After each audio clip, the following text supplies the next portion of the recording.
Alors, je sais qu'il y a beaucoup d'entre vous qui ont vécu du harcèlement, qui ont vécu des traumatismes et qui ont honte, malheureusement, de l'avouer ou d'en parler.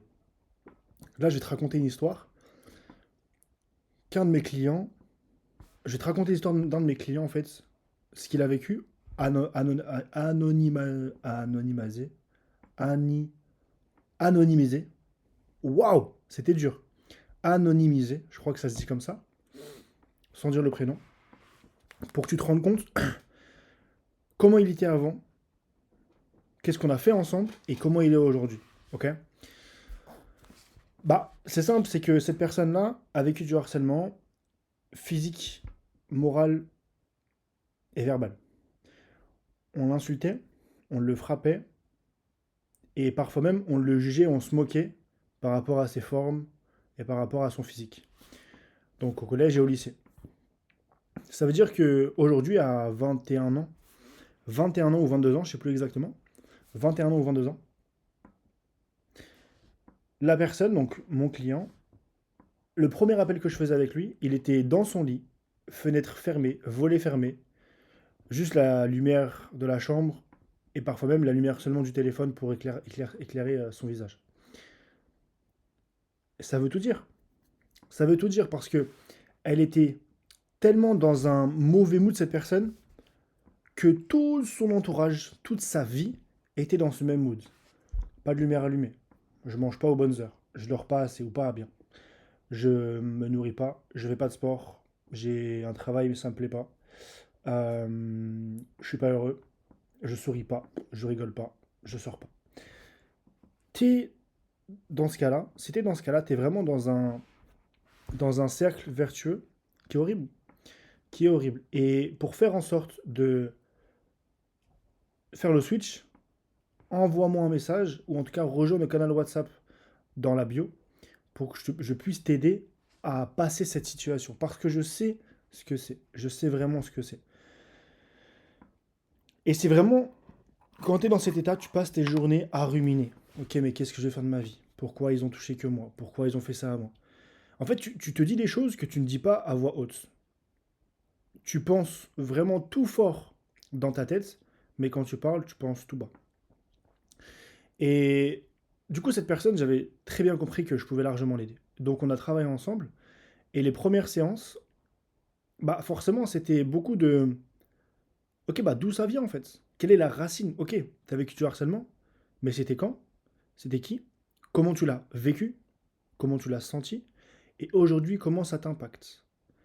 Et en fait, tout ça, ça a un lien, et c'est un conditionnement qui a fait que t'es comme ça aujourd'hui. Maintenant, au-delà de ça, il y a aussi le passage à l'action. Ça veut dire que le plus important dans tout ça, c'est qu'on a mis des choses en place. On a listé ensemble la liste des peurs et la liste des zones d'inconfort de cette personne, donc des choses qu'elle avait peur de faire par rapport au harcèlement. Par exemple, aborder quelqu'un dans la rue. Par exemple, faire des messages vocaux. Par exemple, faire un appel par téléphone. Des choses que pour elle, c'était impossible parce qu'elle se sentait jugée. Et au début, c'était compliqué, comme tout, mais c'est normal.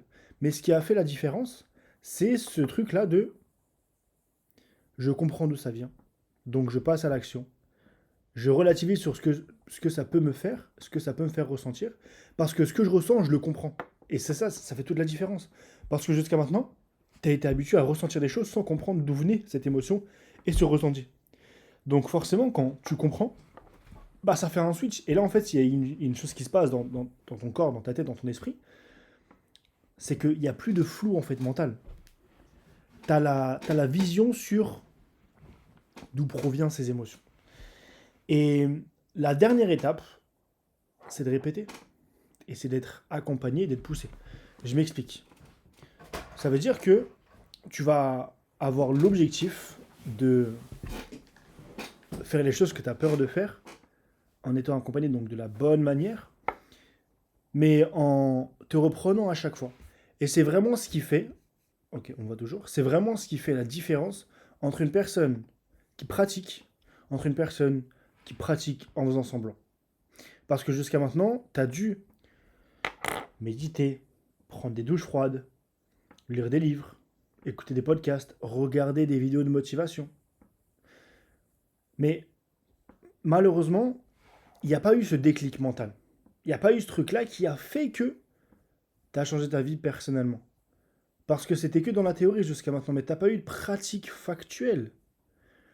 Mais la première étape, si je peux donner un conseil, c'est de retourner aux bases. Retourne aux bases. D'où provient ce que tu ressens aujourd'hui? Tu ressens de l'anxiété aujourd'hui. D'où provient cette anxiété? Ok, c'est l'harcèlement que tu as vécu. Peut-être que c'est tes proches qui n'étaient pas assez là pour toi. On t'a pas assez donné d'amour. On t'a pas assez donné d'affection. Tu étais trop attaché, donc là, tu as besoin d'être collé à quelqu'un. D'où provient ce que tu ressens aujourd'hui? Mets un point d'ancrage là-dessus. Et une fois que tu as trouvé ça, là, tu peux passer à la suite. Mais vraiment, tu ne pourras pas juste passer à l'action et changer ta vie. Il y a une différence entre les deux. Il y a une différence.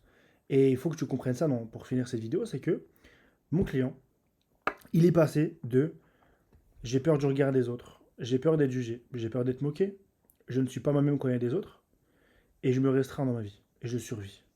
A, je m'assume, je suis heureux de ma vie, je croque la vie à pleines dents, j'ai peur du regard des autres, je fais ce que j'avais peur de faire comme si c'était normal, et je suis heureux, parce que je vis ma vie, tout simplement. Et aujourd'hui, tu dois apprendre à découvrir ta vie. Parce que ça fait des années, depuis que tu es né, tu survis ta vie. Mais est-ce que c'est ce que tu veux vivre toute ta vie? Et surtout, est-ce que c'est ce que tu veux transmettre à tes futurs enfants? Si la réponse est non, on le sait tous les deux, c'est non. Wake up. Wake up. Travaille sur toi. Rejoins le lien de ma bio. C'est pas une vente déguisée. C'est juste un plan d'action offert pour toi. Et là, tu pourras partir sur une bonne base. Ok? Prends soin de toi et passe une belle soirée.